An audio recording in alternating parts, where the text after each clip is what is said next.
Շնորհակալություն, պարոն Աբրահամյան, խնդրեմ։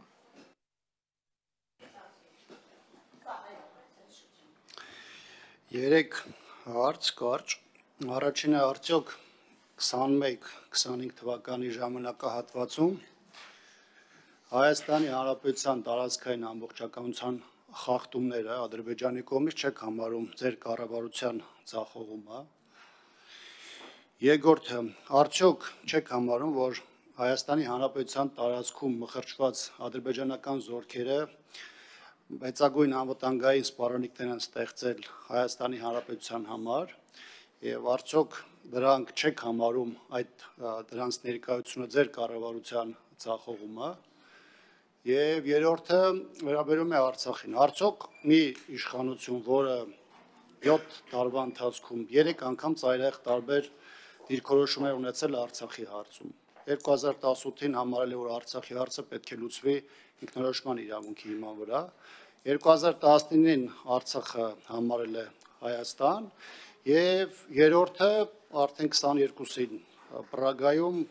Արցախը համարել է ադրբեջանական։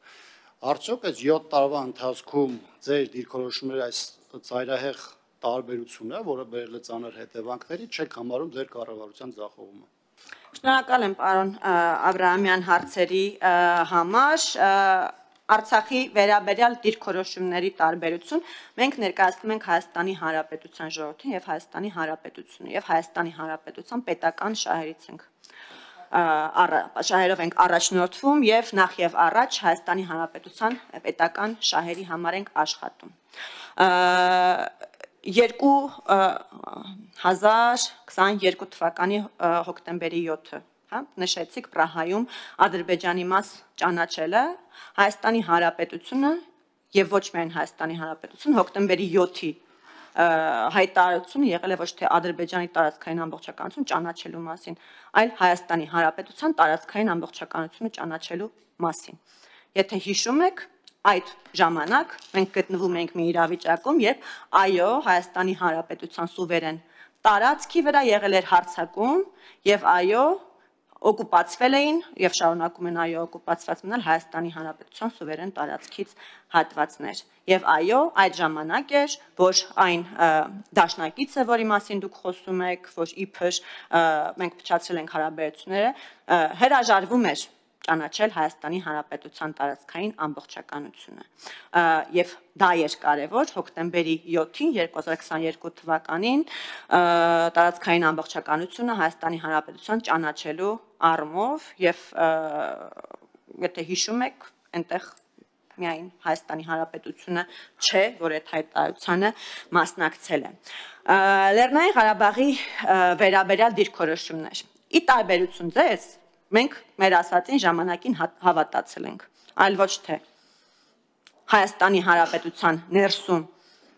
գեներացրել ենք խոսույթ հող հանձնողին հանձնենք հողին, դրսում գնացել, բանակցել հողեր հանձնելու շուրջ։ Մենք մեր սխալը ընդունել ենք, շատ սխալ ենք արել եւ մեր ժողովրդին այդ մասին ասել ենք սխալվել ենք ժողովուրդ ջան, կներեք։ 21 թվականի նորից եմ հիշեցնում, եղել են ընտրություններ։ Արցախի կորուստը արձանագրվել է դրանից հետո։ Մենք նորից կարող ենք երկար բանավիճել, ոնց եղավ, ոնց հասանք այդ կետին, ում մեղավորությունը որքան էր, շատ երկար կարող ենք խոսել։ Բայց այս պահին այդ բանավեճը շատ անպտուղ է։ Հիմա այս պահին գործ ունենք արդեն հետևանքների հետ եւ այդ հետևանքները փորձում ենք լուծել։ Այսքանը, շնորհակալություն։ Շնորհակալություն Տիկին Ջուլակյան, այլ հարցեր Արագի զեկուցում։ Արձագանք կներեք, կրենք։ Մինչև 2018 թվականը երրորդ նախագահի ժամանակահատվածում այն դիրքորոշումները, որը ներկայացվել է բանակցային գործընթացի հետ կապված, դրանք նույնը արտահայտվել է եւ ԵԳ ներսում եւ դրսում։ Այն փաստաթղթերը, որոնք կայլության չափով, որոնք հրապարակվել է, սկսած Կազանի 2011 թվականի այդ փաստաթղթից, այն ինչը արտահայտված է եղել դիրքորոշման մեջ, արտահայտվել է դրանով, հանրայնացվել է դրա հիմնական 6 3 սկզբունքները, 6 էլեմենտները եւ այլն։ Այսինքն դուք կարող եք քաղաքական դաշտի որևէ այլ ուժի հետ գործիչների, ինչ-որ դեմքերի հետ այս բառախաղի մեջ մտնել, բայց հանրապետական դիրքորոշումը այդ մասով եղել է շատ հստակ եւ ձեր ասված մոտեցումները իրականություն չեն արտացոլում։ Սա մեկ։ Երկրորդը, ես ձեզ տվել էի շատ հստակ հարցեր 3 ուղղություններով եւ ուզում եի հասկանալ ձեր կոնկրետ գնահատականը։ Այդ իրավիճակները, որոնք ես նկարագրեցի, ադրբեջանական զորքերի մխրճումը Հայաստան ինքնիշխան տարածքում, ադրբեջանցիների կողմից Հայաստանի տարածքային ամբողջականության խախտումները, որոնք լրջագույն վտանգավորություն են ներկայացնում, արդյոք այդ իրավիճակները դուք չեք համարում ձեր կառավարության ձախողումը։ Եվ երրորդը, ինչը վերաբերում էր Արցախի հարցով բանակցային գործընթացին, դուք ներկայացնում եք այն իրավիճակները, որի հետևանքով անուղղակի ձեր խոսքում դա էր արտացոլված, ստիպված եք եղել վերանայել ձեր սկզբունքները։ Ես ձեզ այլ հարց եի տվել։ Ես ասում եմ, եթե ձեր իշխանությունը, նույն իշխանությունը 7 տարվա ընթացքում 3 անգամ ծայրահեղ տարբեր դիրքորոշումներ է ունենում եւ նույնիսկ ձեր բառերով ասած ստիպված է լինում վերանայել, արդյոք չի նշանակում, որ դրանով դուք ձախողել եք ձեր քաղաքականությունը։ Դա նշանակում է, որ կա քաղաքական ուժ, որը կարողանում է հայի հետին խելքը տալ առաջ։ Դա է նշանակում, ի տարբերություն այլ քաղաքական ուժերի։ Հիմա, քանի որ խոսվեց այն մասին, որ հանրապետականի դիրքորոշումը եղել է հստակ, այս առումով կխնդրեմ ձեզ, պարոն Մամեջյանին, նաև հետո խոսելու ընթացքում, հայտարարության տեքստում նշված է, որ արկածախնդրության հետևանքով է պատերազմը սանձազերծվել։ Ձեզ պետք է խնդրեմ ասել, եթե 20 թվականի պատերազմը սանձազերծվել է արկածախնդրության հետևանքով, ապա 14 թվականի էսկալացիան ինչի հետևանք էր, 2016 թվականի ապրիլյան պատերազմի ինչի հետևանք էր, արդյոք արկածախնդրության եք դուք գնացել, ոնց, տենց չի լինում, պարոն Մամեջանյան, տենց չի լինում, պարոն Մամեջանյան, եթե կա ուժ, որը պատրաստ է հարձակվել, ու հարձակվում է, պետք է բացատրեք ինչու է մի դեպքում հարձակվում եւ մյուս դեպքում հարձակվում նորից, բայց մի դեպքում դուք ասում եք, որ դա պարզապես բաներ, չար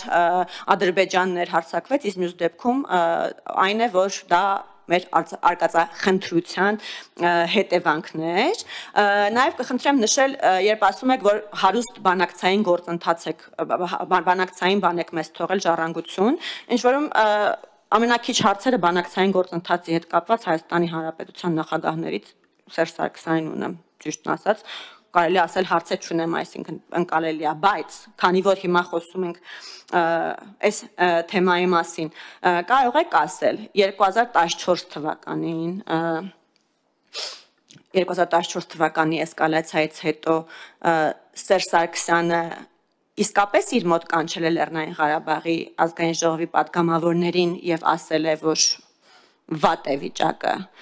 այլևս հանրաքվեի թեմա չկա, արդյոք 2016 թվականին ճիշտ է, որ Սերժ Սարգսյանը գնացել է Լեռնային Ղարաբաղ հանդիպել ազգային ժողովի պատգամավորների հետ եւ նրանց զգուշացրել, որ այսպես շարունակելու դեպքում կարս երգելու փոխարեն սկսելու ենք արդեն երգել Ստեփանակերտ եւ ինչ էր նշանակում վերջին հարցս, ինչ էր նշանակում երրորդ նախագահի Սերժ Սարգսյանի խոսքը վարչապետ ընտրվելու ազգային ժողովում ժամանակ, որ այլևս չենք կարող հուսալ, որ Ադրբեջանը համաձայնվելու է առանց պատերազմի Լեռնային Ղարաբաղի հարցի որևէ լուծման գնալ։ Շնորհակալություն։ Չէ, ելույթների հնարավորություն կունենաք պատասխանեք ելույթ։ Այլ հարցեր։ Մի հարց էլ ունեմ, էլի ներողություն։ 2016 թվականին Սերժ Սարգսյանը իր մի հարցազրույցի ժամանակ խոսում է հետևյալի մասին, որ տարածքային ամբողջականությունը երկու երկրների հարաբերությունների մասին է, իսկ ինքնորոշումը մայրաքաղաքի եւ կոմպակտ ապրող ժողովուրդ։ Ես թարգմանում եմ, ես ռուսերեն եմ նայել այդ հարցազրույցը, շատ լավ, մետրոպոլիա թող լինի, որ մայրաքաղաքի մասին էր, արդյոք Բաքվի մասին էր խոսքը, եւ այդ դեպքում ինչ է նշանակում դա, եթե ոչ ընդունում, որ Լեռնային Ղարաբաղի ժողովուրդը գտնվում է Ադրբեջանի տարածքում։